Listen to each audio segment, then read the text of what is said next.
So, any volunteers for Jabber or anybody on the Jabber?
Okay, so plan to start. So this is LWIG working group. Make sure you're in the right room. So because it's Friday, so I want to keep it to time.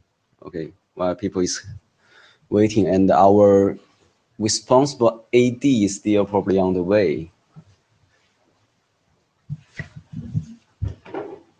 So unfortunately, my co-chair Robert could not make to Berlin this time. So, this is not well. You probably have read this hundreds of times. And any volunteers to take minutes? Okay. Any volunteers to see if there's any people on the Jabber?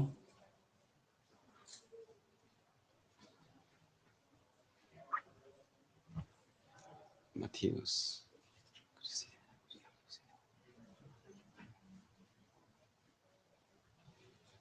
Matthias, could you help with the Jabber? Are you on it? Or anybody on the Jabber? Oh yeah, yeah, sure. Thank you. Okay, thank you, thank you. What's your name, by the way? Okay. Great, great, great. I actually have a volunteer for the minutes taker who is on the way, but I think for the general part it's okay for his absence. Okay, Terry. Yeah, we hand out the blue sheet. It's on the way. Please sign it.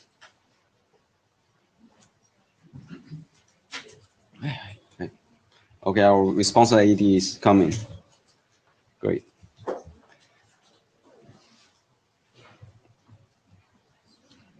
So this is status of the working group document we have right now on the desk.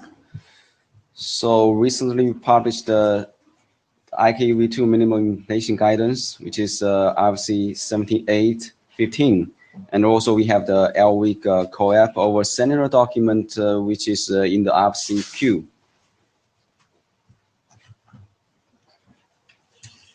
And we have another document related to co-op implementation, which has been discussed many times over the years, but now the status has been expired. I talked with Matthias yesterday, and he said he has some plan about some update of this document recently.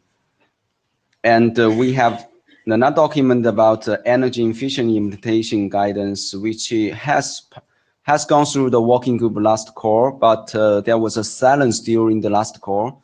So I cannot say that there's any consensus about this document right now. So we are still waiting for more views, and probably we can kick off with the other working group last call for this document if we really need it, and we can have the sufficient view of this document during the process. And we have another good document about the TLS implementation, and which has been expiled, waiting for the authors to, if they have interest or they still think this is useful, to continue. So that's pretty much on my side. And so we have 4 talks today listed here and also in the agenda. So because it's Friday, I really hope every presenter to be on time, precisely, because otherwise people will blame me. So yeah, let's hand over to the first presentation, Carlos.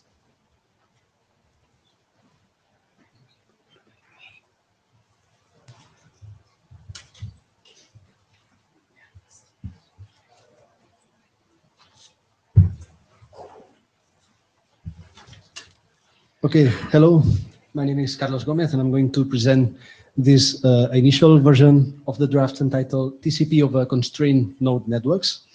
I'm from UPC&I 2CAT, and my co-author is John Cookroft from the University of Cambridge. So first of all, let's take a look at the motivation for this draft. At this moment, we have a situation where several application layer protocols are being used for the Internet of Things. For instance, we have the CoAP, the Constrained Application Protocol, was originally designed over UDP.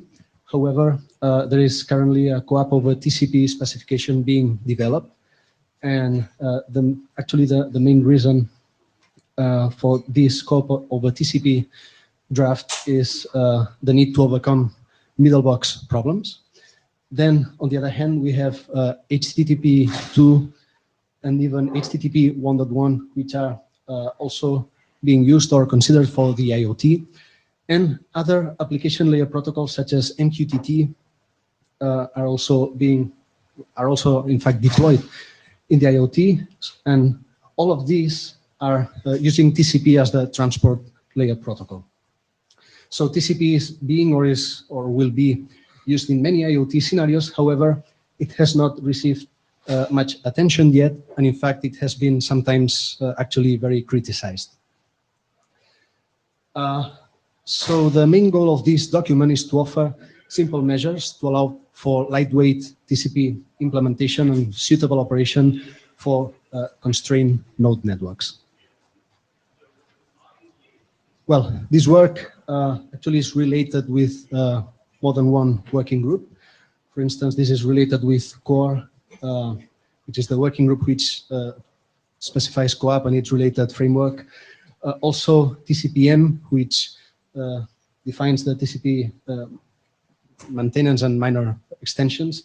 And also this working group, which has been actually suggested as the home for this draft. I understand that at some point we'll have some discussion or confirmation about this.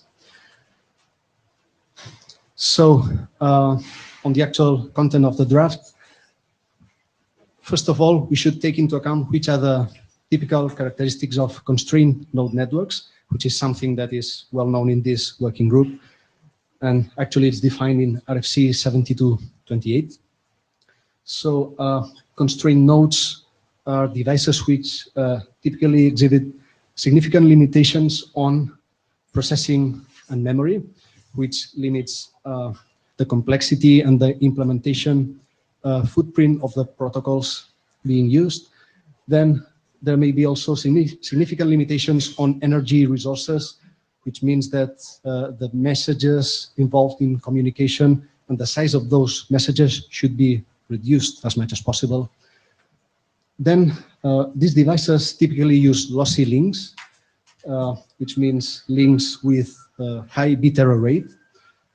That's mostly because typically wireless technologies are used, but also sometimes there are other wired technologies, quite common in some IoT scenarios, which, however, are also harsh and offer some high bit error rate, such as power line communications.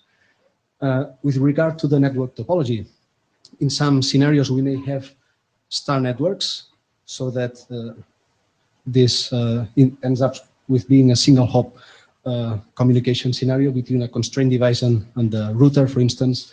And in some other cases, there's a mesh or multi-hop deployment. So let's take a look at the several recommendations about how to use TCP in these environments as per the current version of the draft.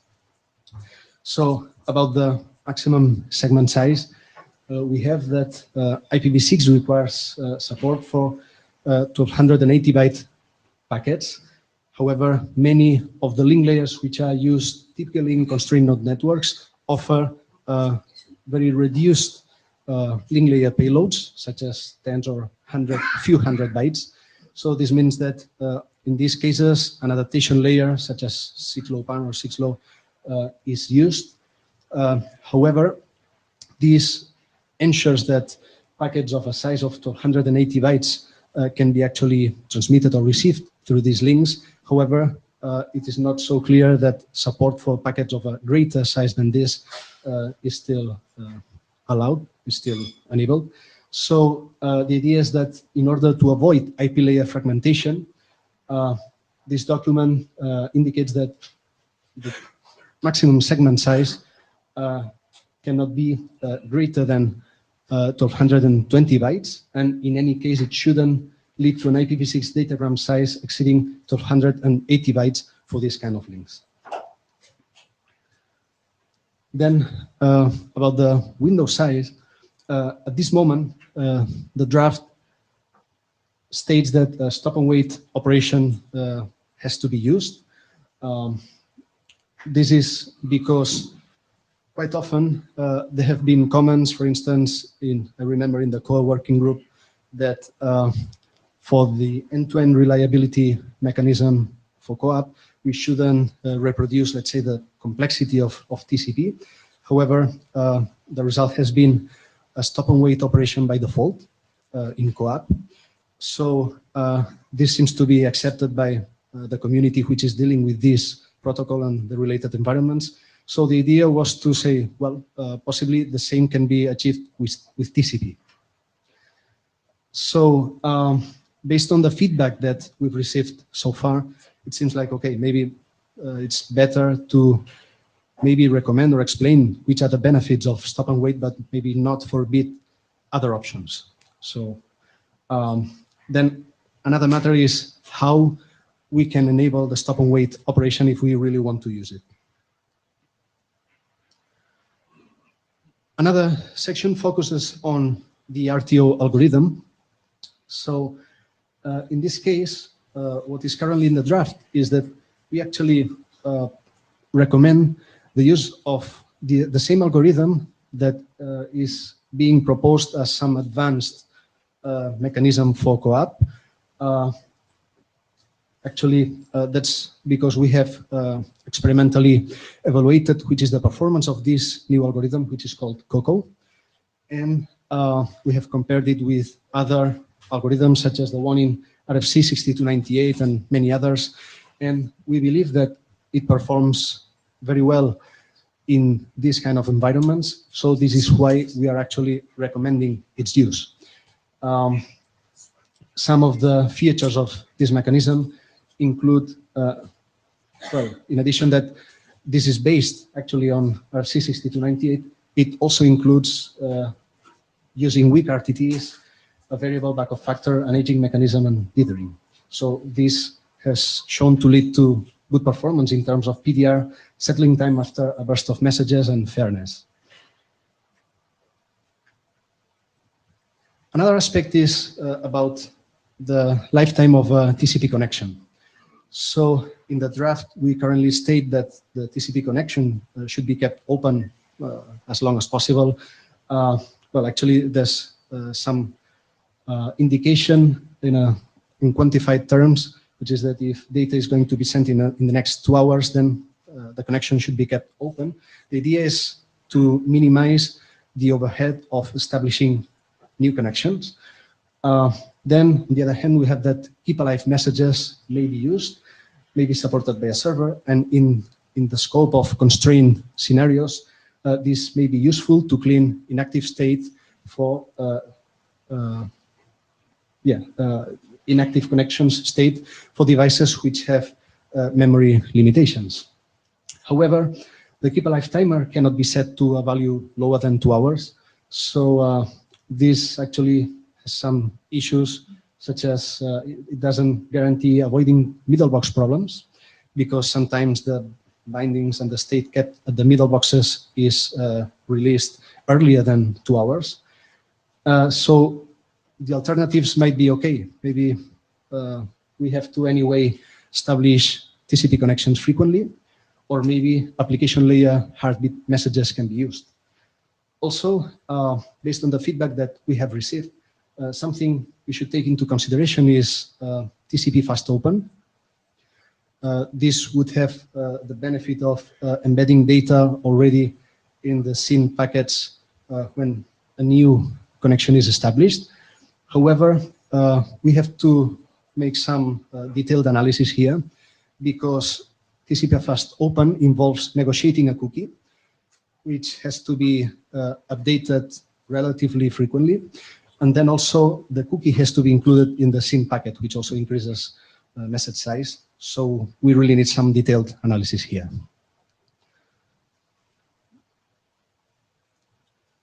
Okay, then there is the mechanism of explicit congestion notification, which we understand that may be used in constrained node networks.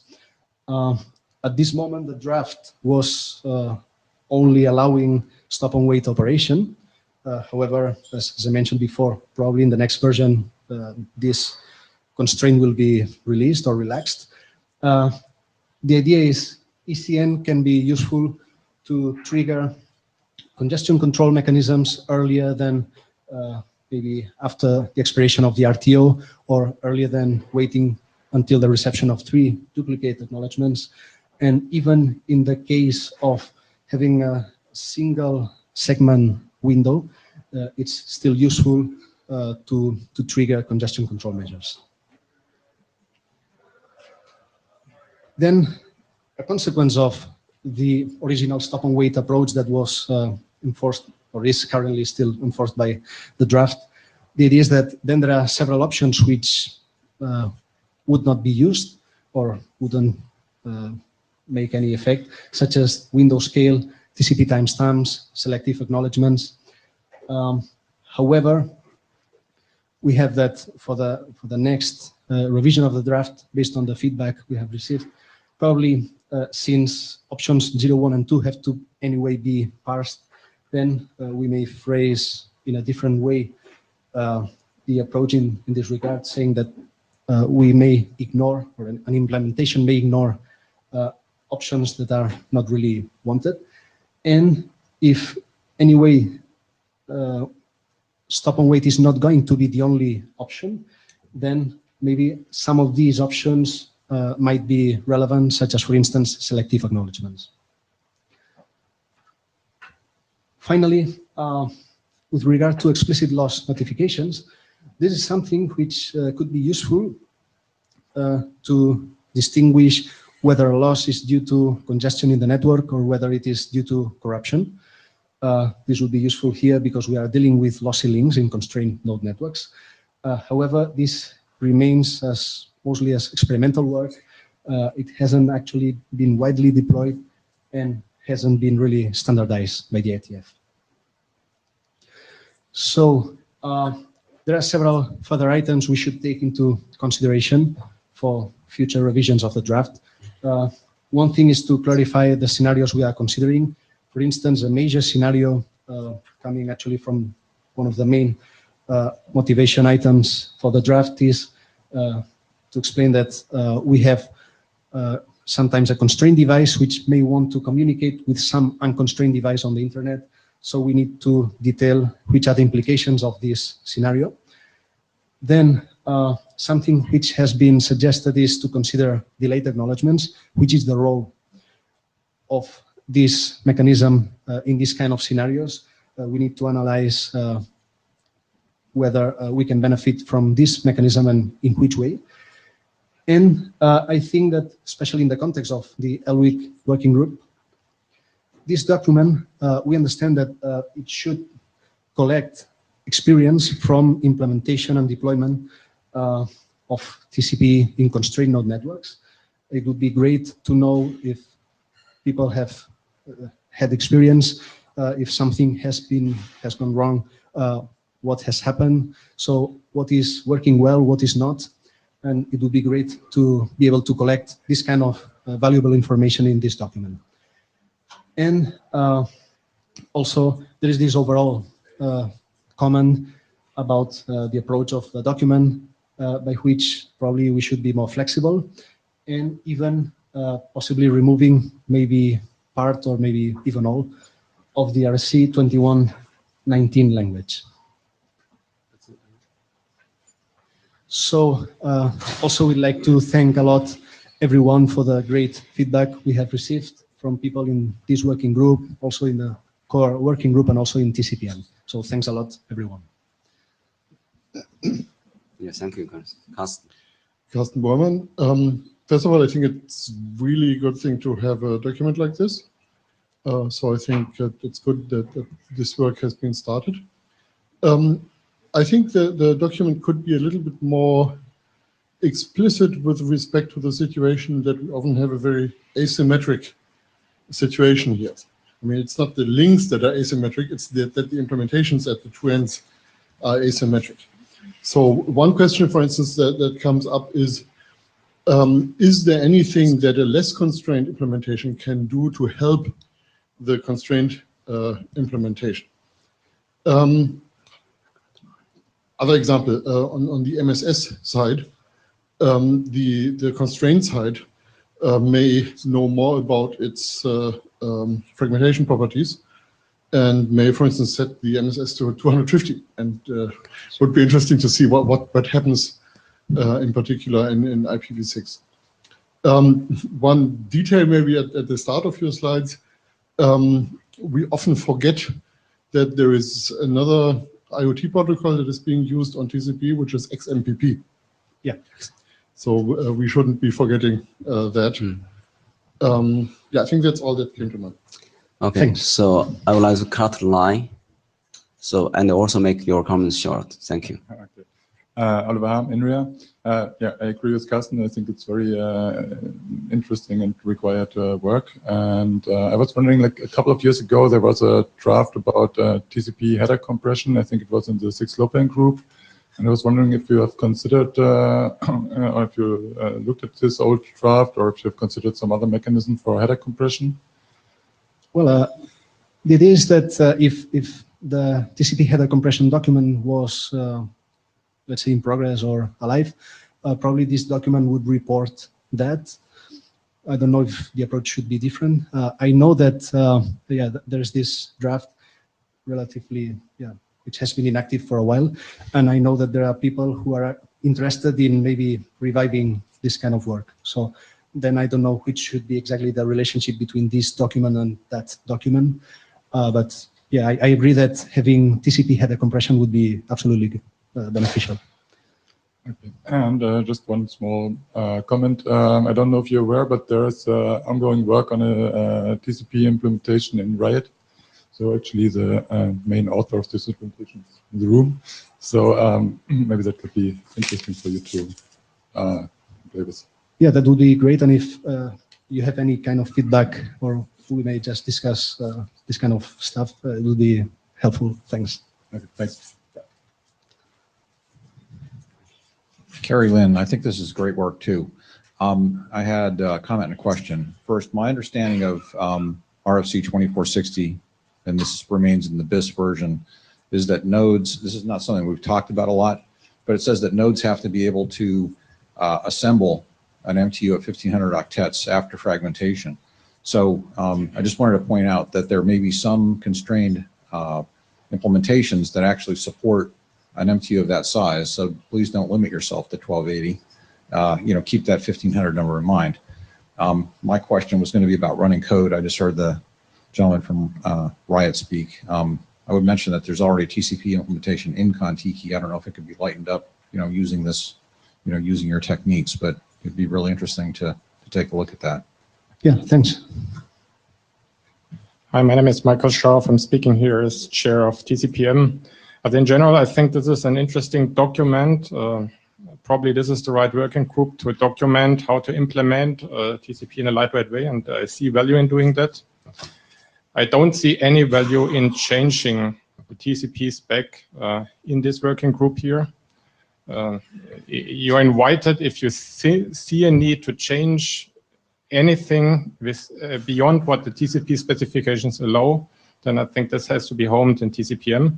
We are open to such work, but I think you should stay within the limits of the TCP specification, which gives you a lot of opportunities, but you should please stay within the limits. And if you change the protocol, please come to TCPM. Yes, absolutely. So I can't agree with more. Okay, Suresh Krishnan, 80 hat, so I'm skipping the mic cutting. So, like specifically like slide 12, like doesn't belong here. So there's something you need to do. And as logistics, right, stuff in slide 12. But for example, right, like, so it doesn't belong here, so it needs to go. But as logistics point, so if the working group decides to adopt this document, we're going to get a shepherd from like transport somewhere. So Media here, promised to get us a shepherd from transport to get this through. So it gets the kind of review. And one more thing that would be nice to do is like do frequent sync ups with TCPM. So probably like every other meeting cycle or something, like go back to TCPM, show what the state's in, if there's anything open, just keep the stuff synced so we don't get a late surprise in the IESG at the end. Thanks. The nice card. No, wait, the Hi, nice card. Carlos.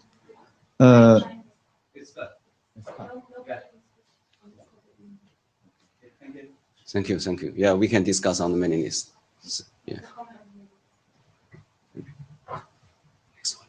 Next one, Mohit.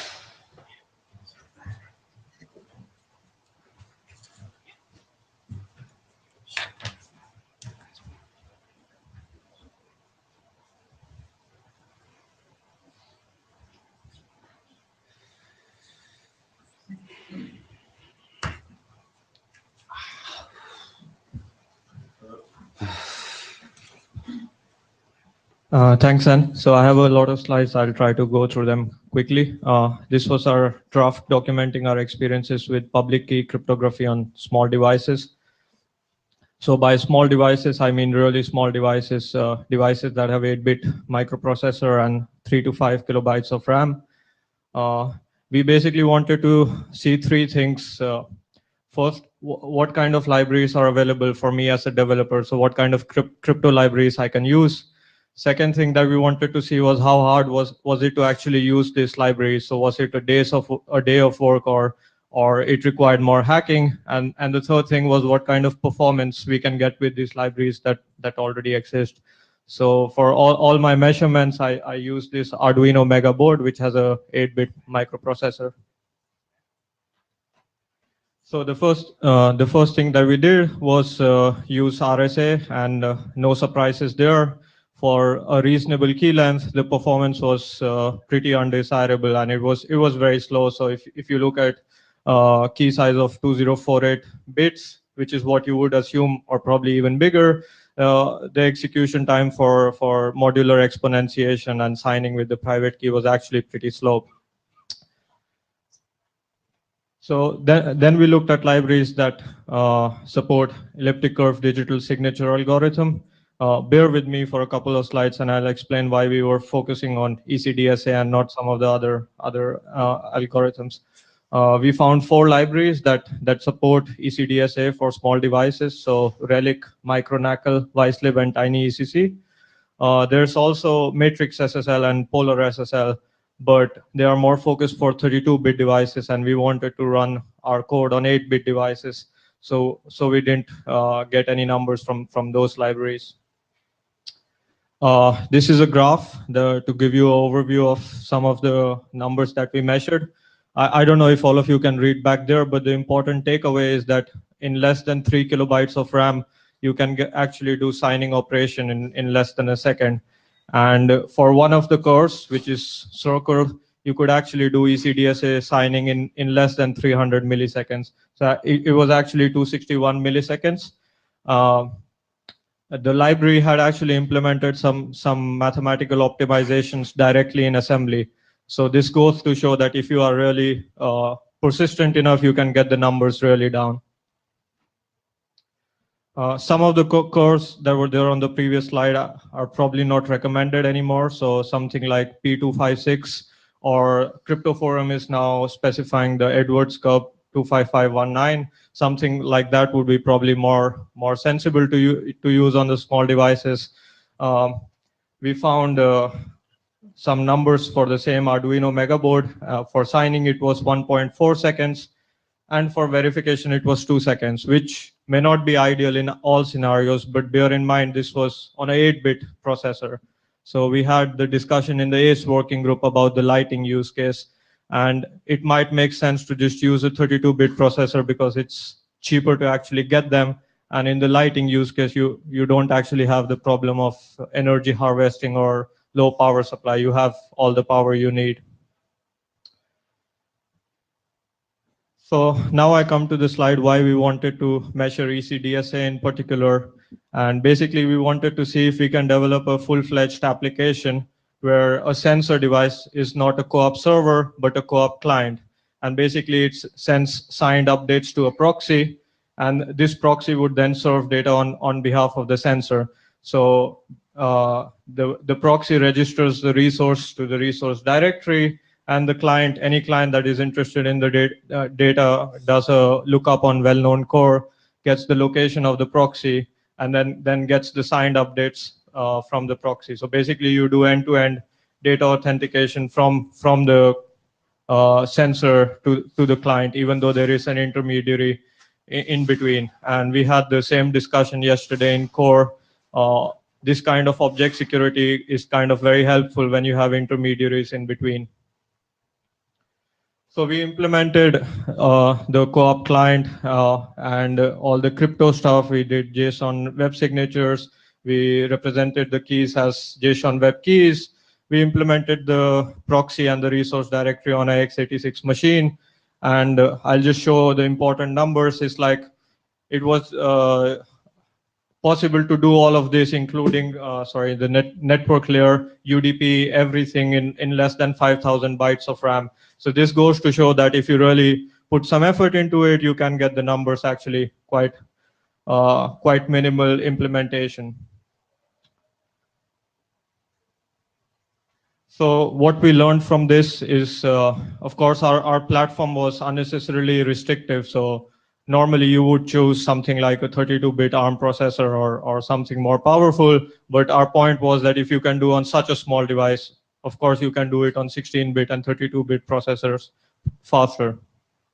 And as is now well known, it actually costs you more to turn on the radio and send and receive messages than it costs you to do the crypto. So it would make sense to choose the right platform that can do the crypto that is needed. Yeah, there's no good reason to choose platforms that don't provide sufficient computing. So this was the implementation part. So what we implemented, the whole application, the client, and everything. And then we have the guidance part, or so to say, we discuss some of the trade-offs. And in the draft, we currently have discussion about symmetric key versus asymmetric key. And of course, a lot of people have this belief that symmetric key crypto doesn't scale, which is somehow a misconception because cellular network authentication, which is one of the largest deployed cryptographic security deployments, actually does use symmetric keys. However, we don't believe that scale should be the important deciding factor. It's actually what you want to do in your application. So if it might make sense to do this asymmetric crypto operations at the beginning to do the key exchange, then derive a symmetric key and use that. However, if there are proxies and intermediaries or the connection is very short-lived, so think of if you're using a phone to open a door lock, you might actually want to use something like data object security. So we have some discussion on trade-offs of doing security at the different layers. Of course, linked layer is good and useful, but it can be problematic because it only protects the first hop, and many of them use group keys. So if the key gets compromised, you can have all sorts of problems. Then we have IPsec and PANA at the network layer, and our favorite TLS and DTLS at the transport layer. And they work fine as long as you don't have middle boxes in between. But if you do have middle boxes in between, something like the application that we did, where you sign and send objects to a proxy in between, and that ensures end-to-end data authentication, might be actually useful. And of course, if you do this unidirectional communication where the sensor only wakes up once in a while and sends signed updates, you need to ensure that there is freshness. So you need some way of protecting replay attacks. And we have some guidelines on how you can do that. So of course, there is sequence numbers and timestamps. And if you have too short sequence numbers, they can wrap around. If you have too long sequence numbers, your packet size grows, and how you can get around that.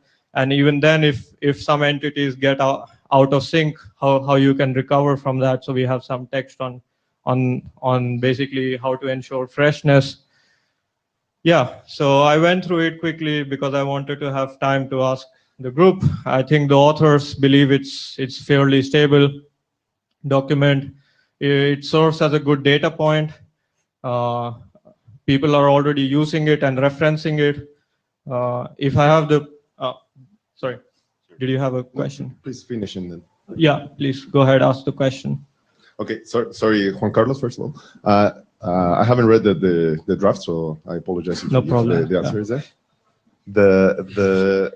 It's very, very useful information what you have here. What kind of radio interface were you using when you said that you were comparing processing power and power consumption? So for the crypto stuff, we were actually not sending anything, but for the real application, we used Ethernet. It was purely just for Ethernet on the cable. Yeah, Ethernet on the cable. Okay, so no radio or over the air or anything like that. But it was wired. Yeah.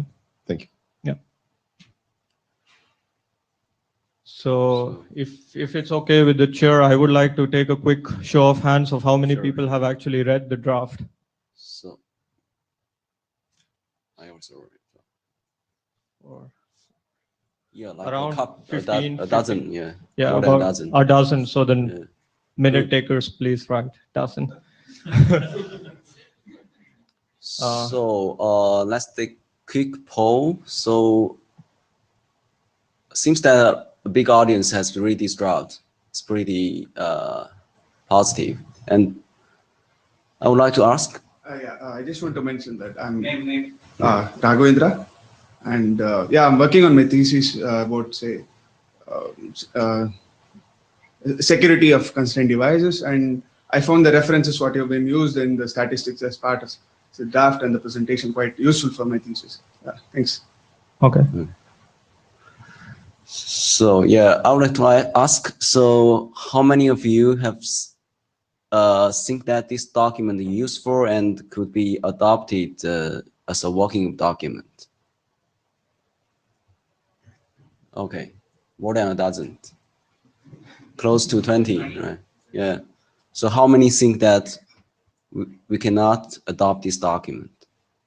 No. Okay, cool. Yeah. Okay. So yeah, anyway, we'll come back to the mailing list to confirm this consensus. Sure. Okay. Cool. Great. Thank you. Thanks. Thank you. So the next one is Tobias.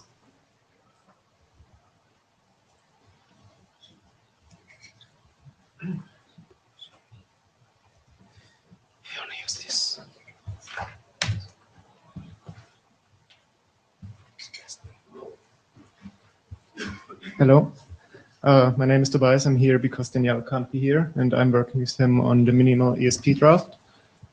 The motivation for us on working on IPsec or ESP is basically something like that. If you consider a lot of devices in a infrastructure, something like a house or a university or whatever, the current status is you secure your device with TTLS against the cloud. And if you now add like health sensors, you do the same. Sorry, is there a pointer? Yeah. So there are a few problems with that. There are a few privacy issues because you always send the IP address of the device you're actually using. So someone could track you, even could track your health sensor, and therefore could derive diseases or whatever just because of addresses. And it's also difficult to manage, like if you're the owner of such a domain, it's very difficult to manage and to update. So what we are considering is using IPsec or ESP to establish something what we call domain security, so that you secure your devices against the gateway, and this gateway is secured with IPsec against the cloud or any other VPN connection. That makes it easier to provide privacy because you don't actually send the addresses anymore through the internet, and it's also easier to manage a domain. If you're the owner of a domain, you can easily like update the security. So we believe that ESP or IPsec ESP complements the toolbox of IoT towards DTLS and DICE.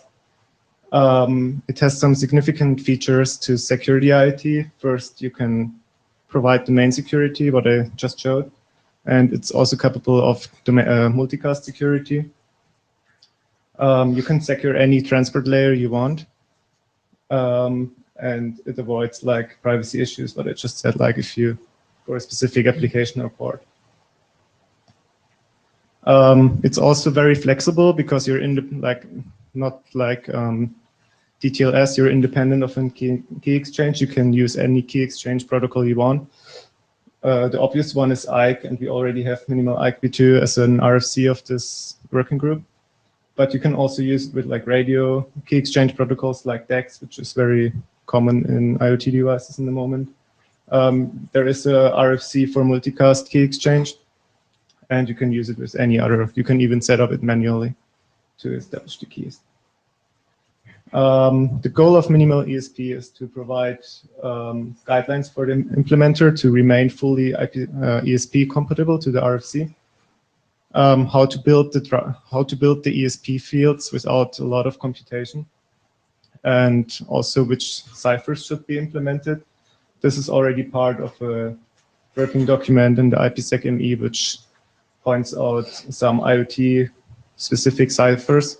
So in the next version of minimal ESP, we would probably add a reference to this RFC once it comes out, how to read it. So the basic idea is how to implement ESP with guidelines for the developer. Just to show you the basic idea, that's the ESP packet. You have a sequence number to identify the security association on the endpoint. So on the point which receives the encrypted packet, you have a sequence number, and then you have a payload which is padded to the IP alignment with the pad length and the next header which points to the, for example, UDP packet in the payload. And then we have an integrity check. So what we want to say in minimal ESP, how to use these fields as a developer. For example, for SPI, you could use the IP addresses. For the sequence number, you can instead of using a counter, you can, for example, use the time, because the only requirement is that it's increasing all the time. To avoid padding, we have some recommendations on that. And yeah, so in our belief, IPsec ESP is a valuable option for IoT. 6LO working group on Monday agreed that ESP is good to have in the IoT toolbox. IPsec working group just worked on a few drafts. For example, implicit IV was just adopted as the IPsec ME working group, that you don't have to send an implicit IV for counter ciphers. And like the one I mentioned, the cipher supports for specific IoT requirements. And we already have minimal IKE v2, so we think that we should have an ESP, minimal ESP also in the working group. So, thank you. Suresh Krishnan, so have you gotten any comments on this current draft from any security people, like specifically IPsec people? Yes. for example, Taro is involved and like the chair of IPsec&E is involved in this work on ESP. Okay, Brian, are you gonna volunteer to review? That'll be awesome. Yes, I have to cut a line right now. Yeah, Brian Wise, I did just briefly look at it, but I can do a review. It looks like you haven't actually cut any bytes out. When you say minimal, it's really about the methods of filling the various values, yes, making it easier for the constrained device. Yes, so, there is no compression involved. That's why right. we're here in LWIG. Compression is another draft, but that is just to give implementer a guideline on how to implement ESP, not right. to compress it. So I just wanted to mention, as opposed to IETF, which really did, the IETF minimal draft did really actually try and reduce some of payloads and such. Yes, minimal IETF was actually the motivation of that. Okay, sounds good. So if the working group does adopt this, like I'll figure out like how to get some more, like Brian volunteered to do one. I'll also talk to the secretaries to figure out how to get more review on this. Sure. Another question related to this is that because I see you also have two drafts related to the ESP in the 6-law working group. What's the relationship of these two documents with the document you just presented here? The ones in 6-law are going to compress ESP or the payload. This one is just an implementation guideline how to minimal implement ESP without going out of the borders of ESP. Michael? So, well, exactly, that's name? Daniel Migo, one of the co-author, Ericsson. So the main difference between the DIET and this one is that with this implementation, we allow a very small implementation that is interoperable with the existing deployment. Okay, so is there any open source support on this or any code available online? We implemented it on Contiki. Okay, you contribute that? Or it was actually started to develop on from someone in Sweden, I think. He yeah, I know the Contiki. Yeah. No, so I mean the ESP. It's already implemented in Contiki, and that's open source. Okay. Great. Any more comments from you? So I would like to ask how many people have read the draft? Handsome, 5, 6. So, so how many is the audience in? Yeah.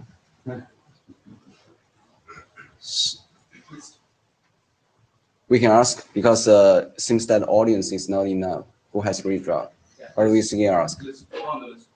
On the list, okay. Yeah, the AD suggests we confirm the consensus on the list, and hopefully we can get some views from the security people. Okay. Great. Thank you. Thank you, Tobias. Okay, we come to our last item on the agenda, which is from Carsten. So who in this room knows what RFC 7228 is? Okay, good. So the no.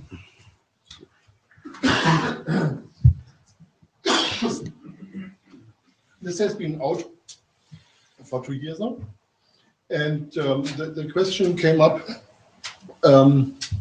is it maybe time for an update?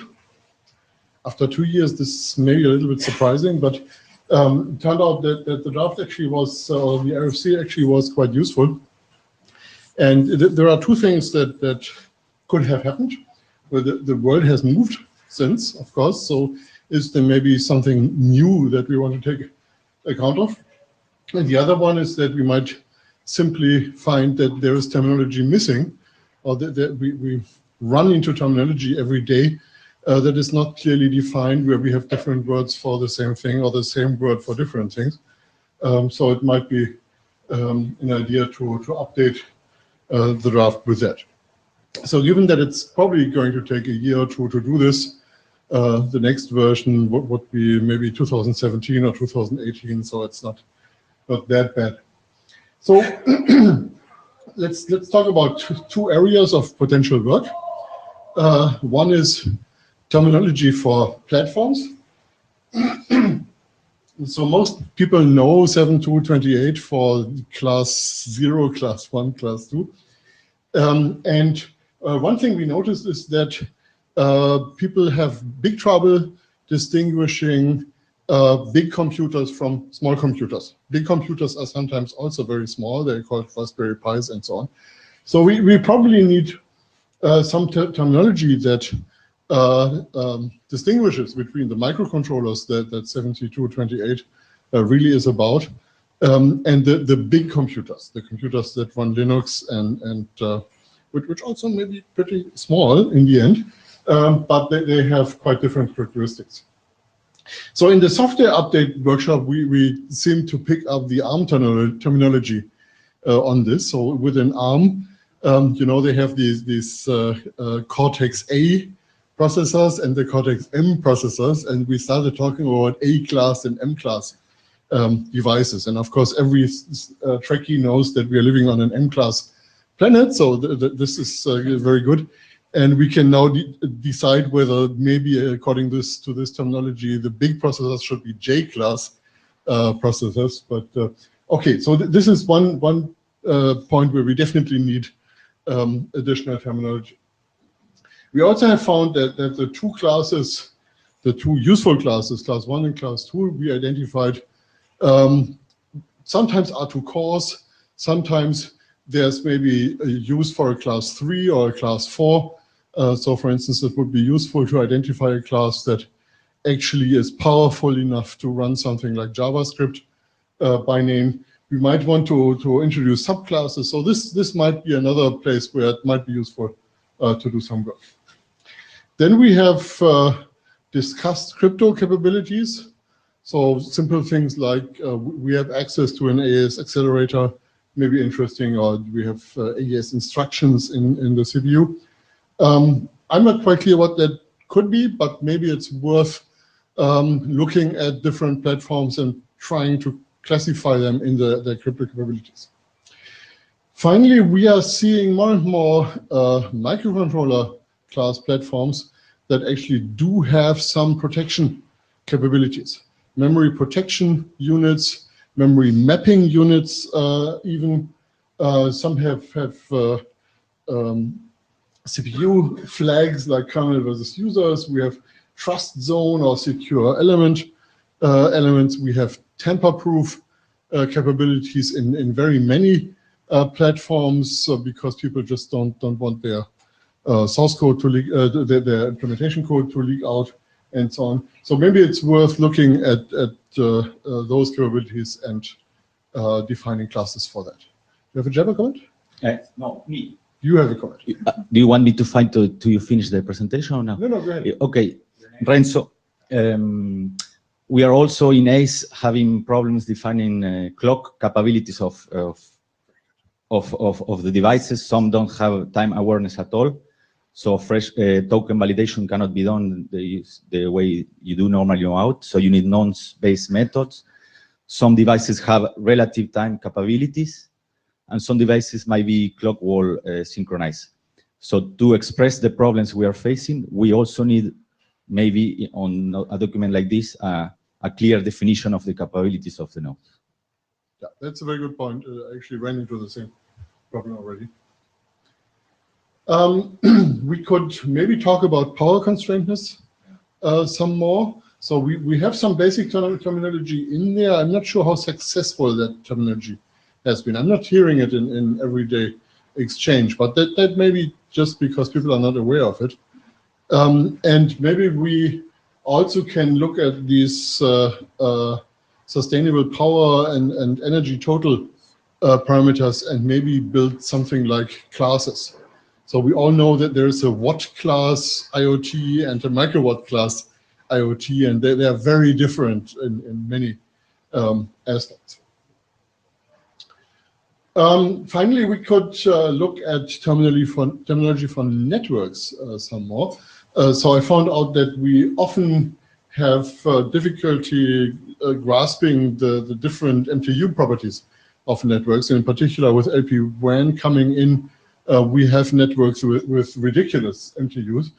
And so we should have classes of ridiculousness here, something like that.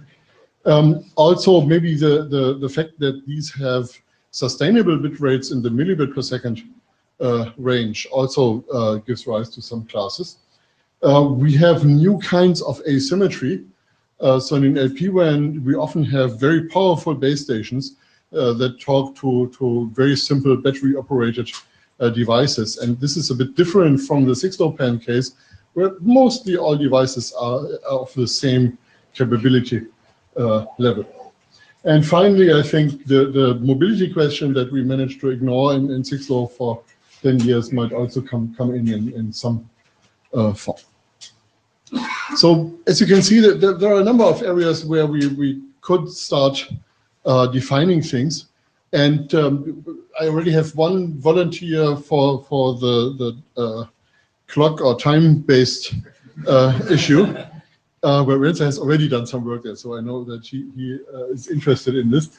What I really would like to assemble is a group of people who would like to contribute to that. So I will be pushing out a draft, blah, blah, blah, 7228 bis, and then I will start collecting ideas. Carrie Lynn, yeah, Karsten, I agree with your initial comment that this has been extremely useful, because I remember in the early days of discussions, people were thinking that a Raspberry Pi was a constrained device, and of course to us it's a supercomputer. But just to follow up on your point about memory consumption, an example of the world changing would be if somebody has perfected a small fuel cell, the size of a watch battery, and those things. Moore's law is not going to save us here. Somebody has already made, the point in one of the earlier conversations that there's no reason not to pick a CPU that's capable of doing the work you need, unless you're powered by battery. So I think I agree with you. Maybe the point is that there's not enough awareness of the power constraint. I'm talking about electrical power, not CPU power. So it'd be good if the next version could take that into consideration. Yeah. So do you have specific classes in mind for that, or take it to Liz? It's something I think we should think about. Yeah. I'd be happy to help. Yeah, the line is card. Yeah, please continue. Christian Groves, again, I support the work on this. I'll also note that there's already work undergoing on the co-op working group on the transport negotiation. They're proposing to extend this around transport availability. So I might want to merge that into the draft. This is Anna Minaburo from Clio. I agree with you about the problem we have in LP1 to describe the new constraint of these networks. Then I can work with you describing this. Because we have a new scale, then we are sending packets per day and not per second. Right, that's the millibit thing here. Manuel Bacelli, INRIA. I fully support this work. I think RFC 7228 was already very useful, and revision could be could extend this usefulness. However, I think that if we want this document to be really useful, there's a trade-off between describing like so many classes and all these things, and I mean.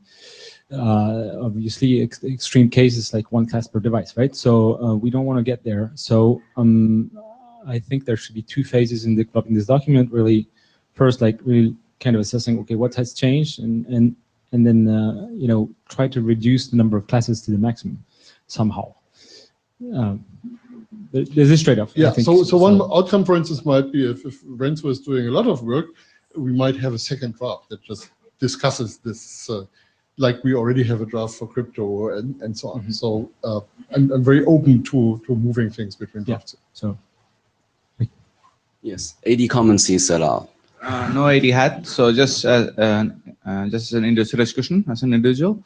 I'm just wondering, right? Like if RFC is the right format for this, right? Like since it's something that's like evolving pretty quickly, I would say, right? Like so 70-28 is like if you look at the number, it's too young to be obsoleted, right? And I'm just thinking like, so there's like a couple of ways of doing this. Like one of them is like probably like some kind of wiki somebody maintains. Another one is like probably keep it as a draft, right? Like keep it as a working group draft for a bit and give it some time, maybe like a year or two, like just hold on to it and then do it. Like I just want like the working group to think about that as well. Yes. So my quick answer to this would be a terminology is most useful when we have consensus on it. Exactly. So this is really a place where wiki is not sufficient. You need to build some consensus about it. But keeping the draft active for some while and collecting things, I completely agree with that approach. Yeah, the problem is that we still don't have the draft yet. We are waiting for it. I can do the draft. Yes. I think this is a place to call for contribution for all the people who are interested in this, and we can discuss over the list. So Carsten, so you can still do a consensus call without a draft, right? So you can see if there's adoption consensus, and then Carsten can post 7228 as bis 00, and then you can continue working on it. So don't let that stop you from trying to adopt that. You could adopt the RFC and as a working group document. Exactly. No, I'm not kidding here. It's been done before. Just do it. Okay, thank you. Okay, thank you. Yeah, meeting ends. We are pretty precise on time. Thank you for the presenters and also for the commenters. Okay, have a nice weekend.